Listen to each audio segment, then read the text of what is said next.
એસઓજીના અધિકારીઓએ ખોટા દસ્તાવેજો દ્વારા ભારતીય નાગરિક તરીકે ઓળખ આપવાની કોશિશ કરતા બાંગ્લાદેશી યુવકને ઝડપી પાડ્યો છે।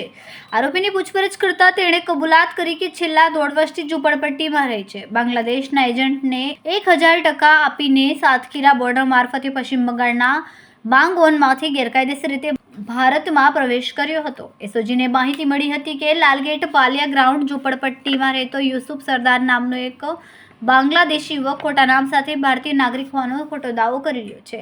બાતમીના આધારે એસઓજીની ટીમે લાલગેટ ખાતે પાલિયા ગ્રાઉન્ડની ઝૂંપડપટ્ટીમાં દરોડો પાડ્યો હતો। ત્યાં રહેતા યુસુફ સરદાર, જે મૂળ બાંગ્લાદેશના નરાઇલ જિલ્લાના વિષ્ણુપુર ગામનો રહેવાસી છે, તેની ધરપકડ કરવામાં આવી હતી।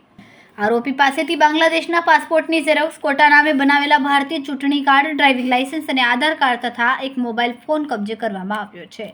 બાંગ્લાદેશી પાકિસ્તાની જે ફોરેન નાગરિકો ભારતમાં રહેતા હોય છે એની સતત એસઓજી દ્વારા તપાસ ચાલુ હોય છે।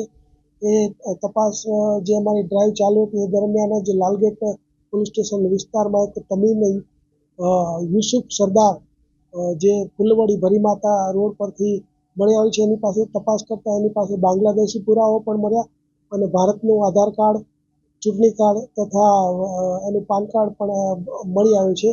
તો આ બંને મળી આવતા એની પૂછપરછ કરતા ખબર પડી કે તે બાંગ્લાદેશથી બોર્ડરથી અહીંયા આવી અને વાયા ટ્રેન રહી અને અહીંયા કડિયા કામની મજૂરીનું કામ કરતો હતો। જે બાંગ્લાદેશી પુરાવા પણ એની પાસે મળ્યા છે અને ભારતીય પુરાવા પણ મળ્યા છે। પુરાવા અત્યારે એની પાસેથી મળેલા છે, ક્યાંથી બનાવ્યા તપાસ ચાલુ છે, આગળ આપણને ખ્યાલ આવશે।